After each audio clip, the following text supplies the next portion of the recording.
Hello, everyone, and welcome to another edition of the Dope Soul Journey. And today, my guest is the lovely and talented Chantelle Tibbs, who is an amazing writer and actress. And so, welcome and thank you so much for being here. Thanks for having me. It's really good to be here. Yay! And Yeah. so I know how truly amazing you are. I know your resilience. I know your talent.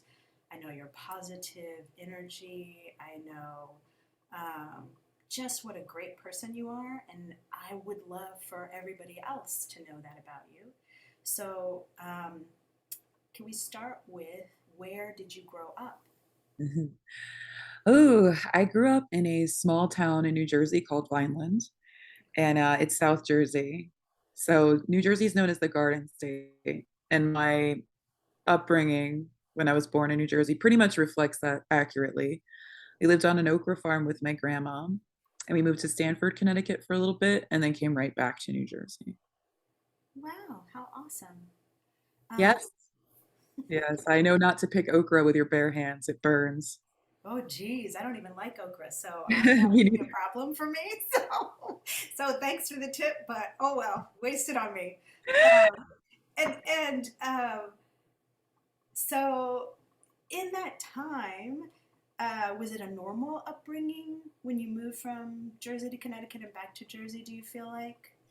Oh no, I mean we were just destitute. We were so broke. And I we lived in extreme poverty. And I think the pressure of extreme poverty, puts people not in their best state. So my upbringing wasn't ideal, you know.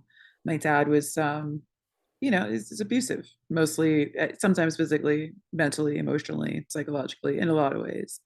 I Mm. remember when we were in my grandma's house, like one day we found this packet of Kool-Aid in the corner of the cupboard that somebody missed and just got stuck there. And it was like Christmas for us. So that should give you a glimpse of the poverty that we were experiencing growing up. I don't know what normal is, but I would say for sure it wasn't anything close to that. Mm. Wow, I really did not know that about you. Yeah. Yeah. And so, how did acting and wanting to write come from those beginnings? Hmm. That's a good question. I think I started off life when I was young as a dancer. I Mm. started ballet dancing when I was 6. I was so good they put me on point, which is those toes you see people walking around on their toes. I was on point by 8.5, almost 9 years old, which is unheard of. I had just a really good talent for dancing. When I was in my teens, I strained my Achilles tendon and then things went down. So I knew I liked to perform. I loved that aspect. But in high school, I want to say it was middle school, I met a friend of mine who had done a movie in Hollywood and with Kim Basinger. And he was a child actor, basically. And he introduced me to his manager. And that's how I started acting. I knew when I first saw myself on TV looking back at me that I really just wanted to do that. And I think there was a song by I can't remember what they were called. It was Mr. Jones and me. And he was saying, like, when I look at the television, I want to see me. And that song was out like right when I first saw myself on TV. So I was so into it. I loved it. And then I think that adversity in general, the style of acting that I ended up being drawn to is more method and Stanislavski method. So I you got to have a well to draw from to be able to pull that stuff up. So everything I've ever gone through is has contributed to that well. And that was, I guess that's the acting part. The writing part was when I started to go on auditions and, I'm Black, I'm Hispanic, my mom's from Puerto Rico, I'm lesbian. So, it was one of those things where none of the roles really I felt represented anything that I was in a positive light. Uh, Mm. Now we're starting to see a big change with that. But I figured I probably owed it to everybody like me to take a step back and write. and really think about the projects that I was helping to contribute and put out into the world. Oh my God. And how old were you when you had, because to me that just seems like that is such a wise, beautiful decision that a person in their 40s would make. How old were you when you made that decision? I was about like early 20s, Oh my 20, gosh. but 25 or so. Um, I don't, I, it was there was a period of time where I had to kind of like really put that decision into action. And I think I officially put it into action, you know, later 20s. But I definitely knew that I didn't want to contribute to what I would call conditioning or programming. Um, Conditioning and programming for me is when you see the same perspective over and over and over again in the TV shows you're watching, in the films you're watching, in the songs you're listening to. I don't necessarily have a problem with any perspective being put out there. I do have a problem when it's the only perspective you're seeing. So, for example, you listen to like rap music, it's always the same. It's always like this kind of thing where men are in what would be considered a powerful situation. I don't know if it's powerful, but in their eyes it is, where the women are a little is seen as lower than them. And that's, you look at the videos and it's always half naked girls. So I decided, I was going to start putting music videos out and writing music videos and doing stuff where it was different. The guys were half naked and the girls were fully clothed. And I would just kind of study rap videos for a bit and just really think about how to do that almost perfectly.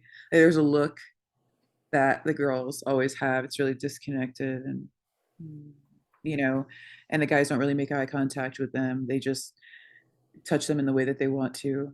And that's just how it is. They're there as props. So I put out a few music videos doing exactly that, the same energy. And it's not so much that I want to see men used in that way. It's just to bring up the absurdity of how we've normalized doing that to women.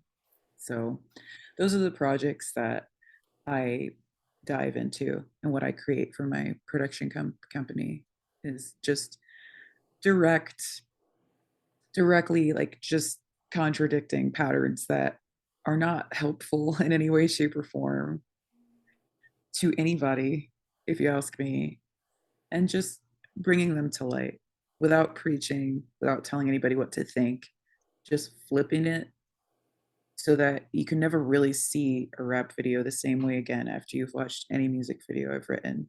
Because you'll always go, oh, yeah, why is what she put out weird to me? And why is this normal? So you're making people feel a little bit uncomfortable and think about what has been normalized, and yeah, why women are saying, "Hey, not okay. Enough of this." Oh, absolutely. And I Yeah, think what I love the messages that are out there now that women are putting out there. That I see that people relating to it are people who already get it. You know, yeah. it's like what I wanted to do is create the kinds of stories where it's entertaining. But once, you know, a guy watches a video like that and really watches it from start to finish, it's never the compassion is in his DNA now. He can't help it. It's just there because he's been put in that place. And now when a woman speaks about being put in that place, he has something in his emotional reservoir to draw from, something to relate to. And that kind of compassion, I think, is really what I hope helps to heal these gaps we have in the differences of people, race, gender, you know, I think it's sexuality. yeah, I think it's definitely a great start, and I feel like we could talk forever and forever and forever about this, but I want to get to um, the theme of the show, which Oh, okay, yeah. which is no, no, no. And I feel like we definitely need to have you back because we want to talk about these things, and we want people to definitely go view everything that you have put out, because I'm just sitting here like, oh my God, we don't have enough time. And what you're saying is so important. So I don't want to undervalue what you're saying. I'm just like, wow, we need more time. But I want to understand how did you arrive at being this person?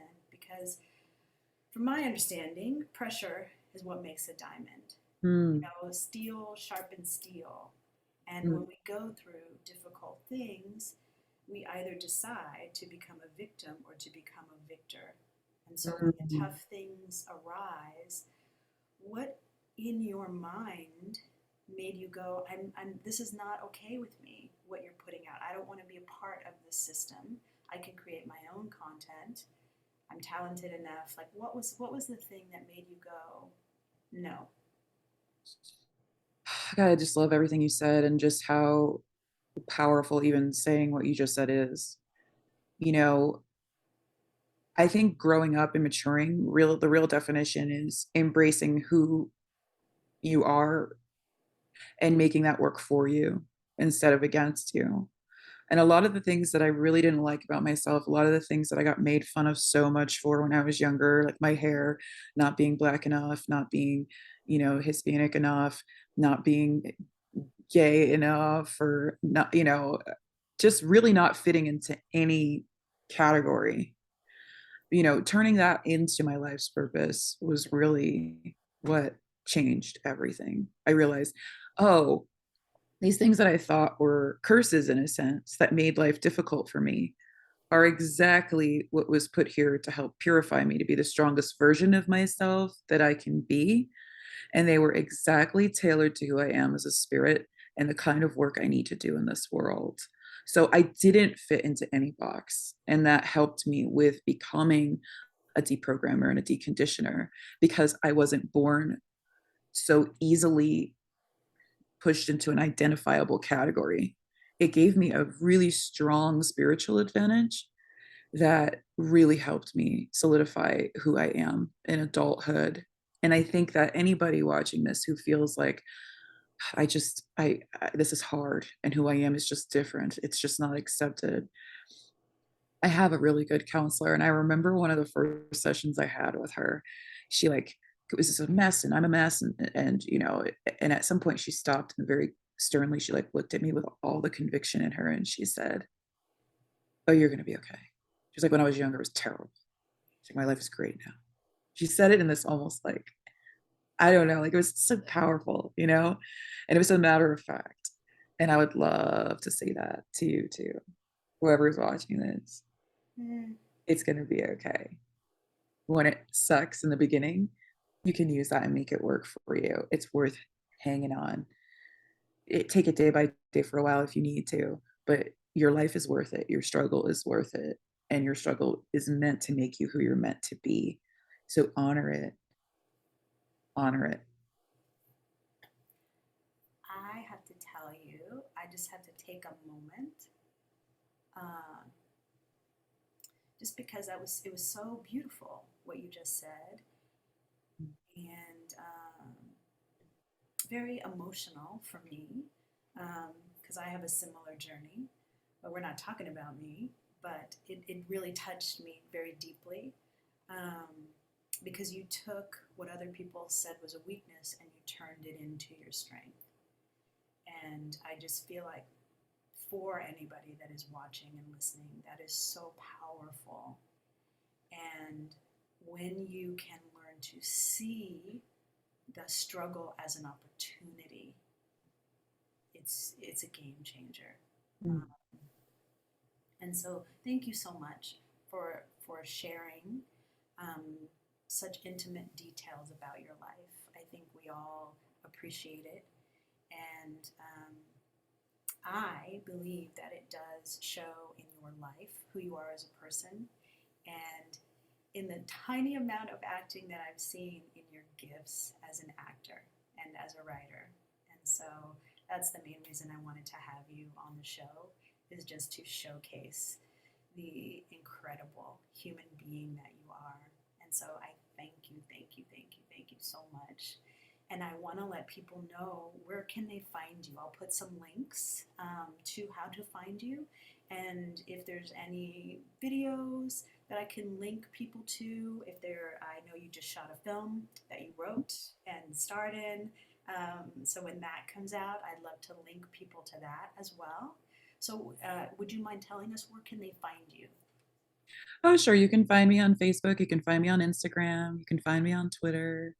And what's your handle? What's your handle? It's at tvdeprogramming. Okay. So that's basically just, you'll find me throughout. If you just, I want to say any platform at this point, it's just Okay. at TV deprogramming.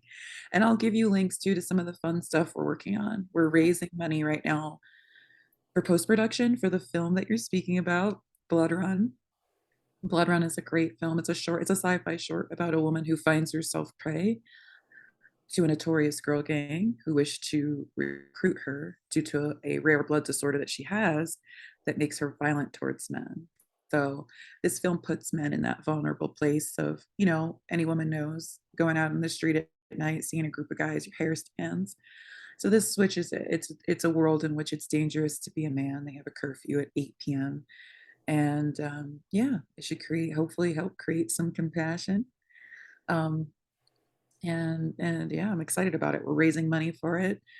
I'll also give you a Patreon link too. I'll give you some links to some resources too that really helped me, for anybody that's watching and just is looking for a counselor, is looking for anything. Like, I want to share those resources. If it worked for me, maybe it could work for you, or lead to something that could work for you. I don't believe in hoarding resources. So but yeah, if you like the idea of contributing to anything that's deprogramming or deconditioning in nature, that's TV and film, we do have a Patreon as well. But if you're really excited about just Blood Run and helping get that film finished, that's an Indiegogo. So I'll give you all these links and everything, and you can just, I'll always keep you abreast and in touch about what we're doing. Okay, yay, awesome. So I will put the links at the bottom in the description, and then you can feel free to follow Chantelle. And again, we thank you so much for sharing your awesome, dope soulness with us. Thank you for having me. Bye, everyone.